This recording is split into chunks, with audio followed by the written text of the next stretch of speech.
It is time now for the owner and general manager of the Dallas Cowboys, Jerry Jones, join us here on 105 through the Fan, brought to you by Ford. Ford is the best in Texas. Good morning, Jerry. How are we doing today? Morning, RJ. Bobby, good to be on with you. Good to have you here, man.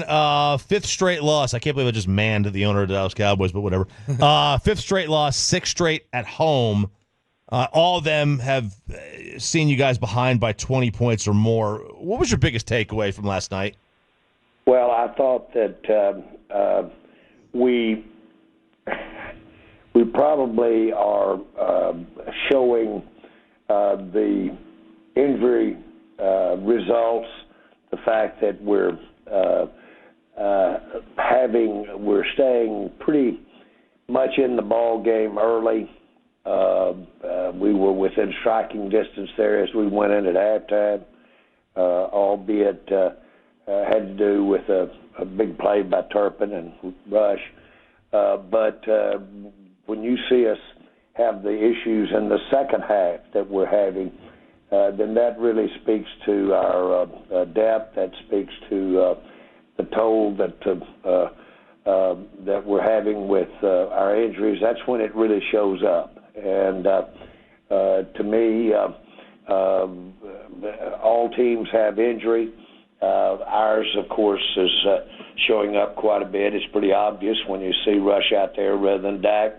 But still, to me, the reason that we're not able to come out consistently in the third quarter and get something going has to do with numbers. It has to do with, in this particular game, we were having some depletion in our players right during the game that impacted the game. At one time I looked out there and we had 4 of our 5 starting linemen that were on the sideline on offense, and that'll take its toll, along with the fact that we're just not playing well.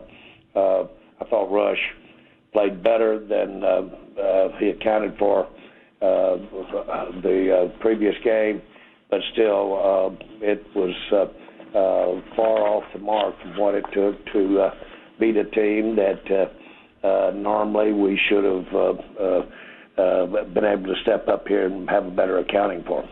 Jerry, does those injuries impact how you do evaluate and how you will evaluate the coaching staff at the end of the year? Yeah, you take into account all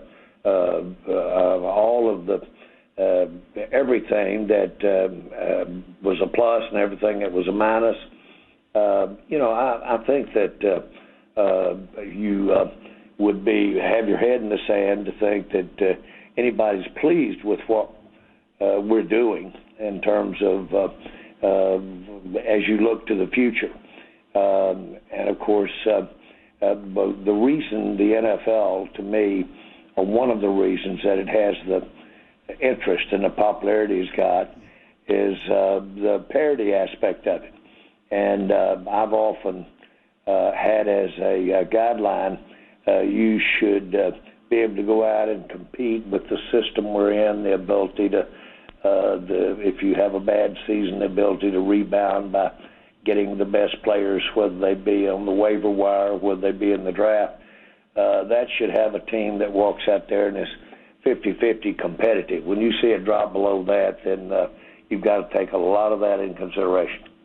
Jerry, a couple big plays from last night that got a lot of discussion. There was the failed fourth down conversion where you guys decided to go for it inside the 10 and didn't get it. That left the points on the board there, the field goal. And then there was the fake punt that turned into a turnover on downs and gave Houston the ball in a short field. Did you have any issue with either one of those, or did you feel okay with both of those? No, I thought that the fake punt took the air out of us.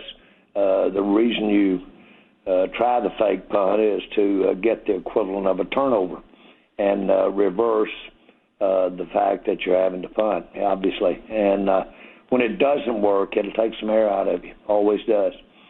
When it works, it gives you a lift. We've tried it twice. It didn't work. And that one has some unique aspects to it, whether the punter calls off the fake punt or not. Those are some of the nuances of the play, and it hadn't worked for us, and it was unfortunate. but as far as taking issue with you, I have issue with any of them that didn't work. I'd rather have had the field goal when we got back in there and couldn't get points. I'd rather have had the 3, and everybody else would have too. But I understood why we took it off. But, that old adage, don't take points off the board. It can bite you. Jerry, you mentioned, you guys had a number of injuries last night. I mean, a number of injuries coming into the game, but you left with several others, Zach Martin, Tyler Smith, Jake Ferguson, all guys that had injuries. Any major specific concerns for the long term coming out of last night's game, or are you still evaluating where some of those are? No, I'm a little concerned with Ferguson. That was pretty obvious after the game, and we'll have to evaluate that. Those concussions are, as you well know, are an evaluation thing in the ensuing days. So you can look at that one. I was just flabbergasted when we lost the offensive lineman that we did. And it really got real obvious. Houston knew it. They put their ears back, and boy, here they come, and took advantage of the fact that we were in there with that kind of crew. But one of the things that has been a real handicap for us is that by having a young offensive line, apparently the nuances of making the calls and having more than one, let's say, rookie up there at the same time, that making the call and that coordination that goes on there. And, boy, those guys are a team within a team. They're coordinating there all the time, making their calls. Everybody does it.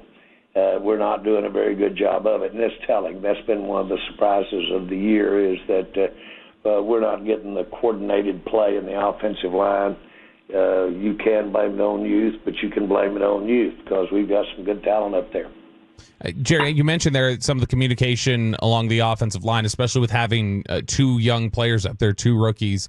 Tyler Guyton has struggled a great deal lately. Mike McCarthy mentioned last night that he didn't want Guyton to try to run with that fumble, that the coach, hey, you need to get down. And of course, that turned into another turnover and a touchdown.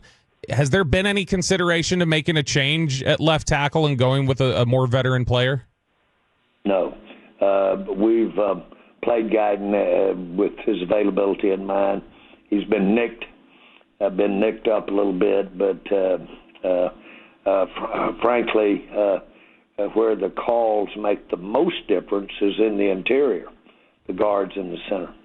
But still, I know that Guyton obviously would like to have that one back and just drop down on the ball. But, boy, you give an offensive lineman a chance to get something and get a hold of that ball and do something with it, he'll take advantage of it, and that's what he did. That was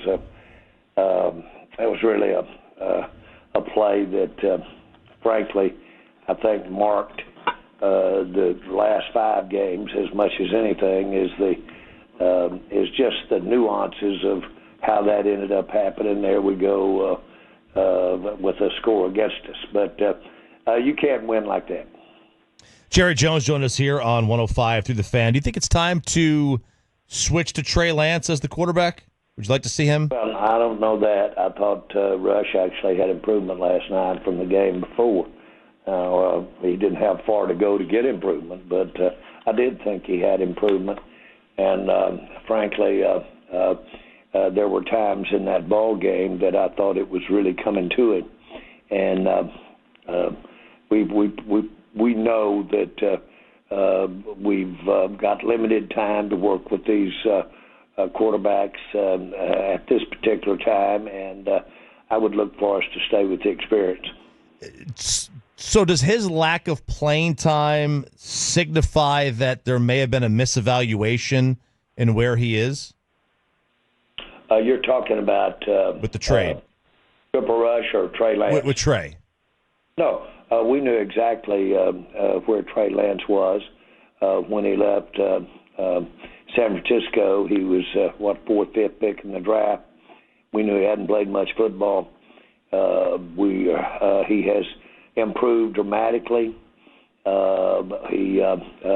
Unlike you've got to get out there and you've got to play.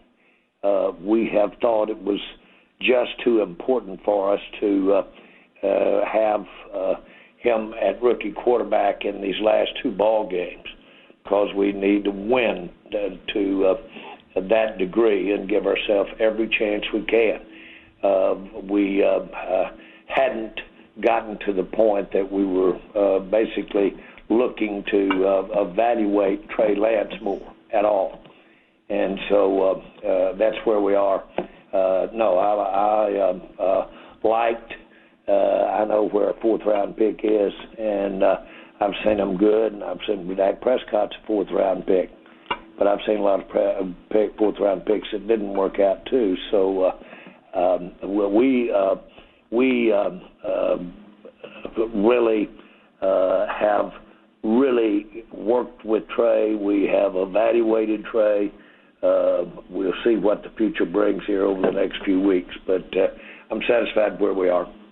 Jerry, you mentioned last night that some of the stuff that worries you, you're less worried about quitting, that you don't see that right now with the team, but you're worried more about execution and communication problems.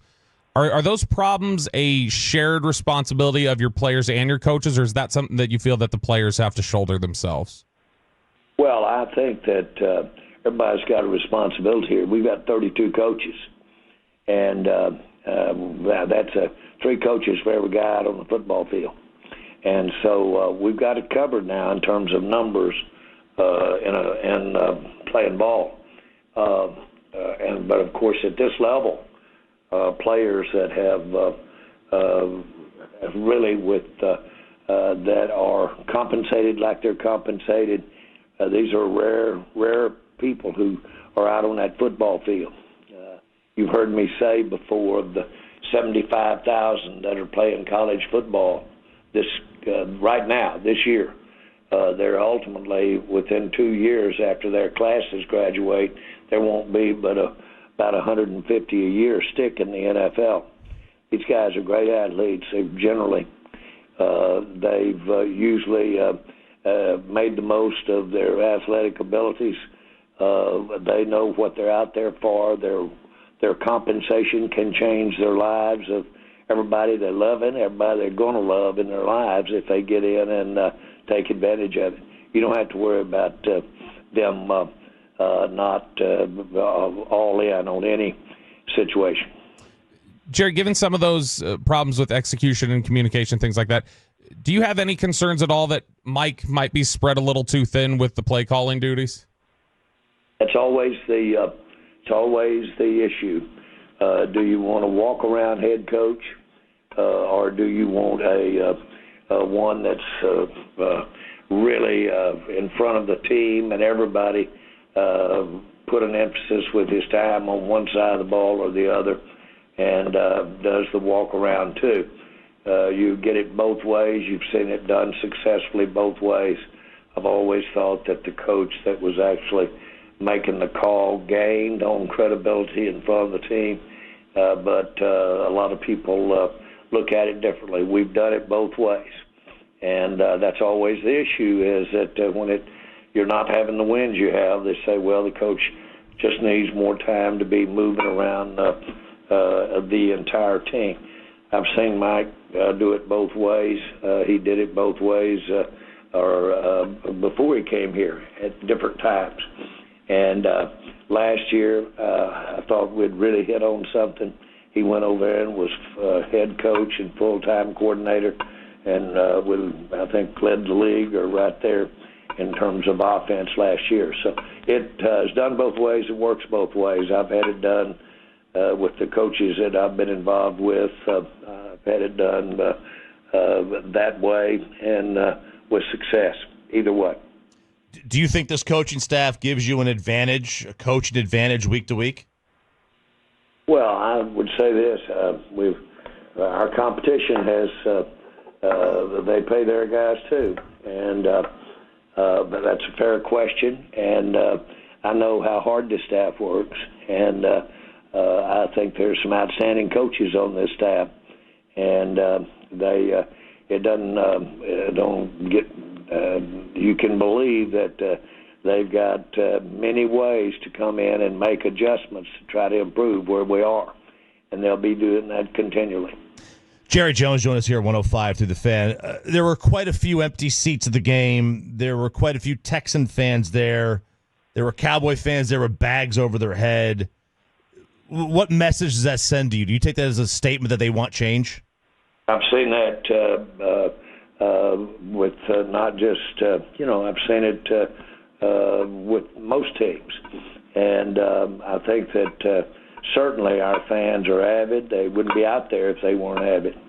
And I'm disappointed that we're bringing the team that we are to the field, and we've got to improve on that. That's not acceptable. Over the last, you've heard me say this, but it's factual.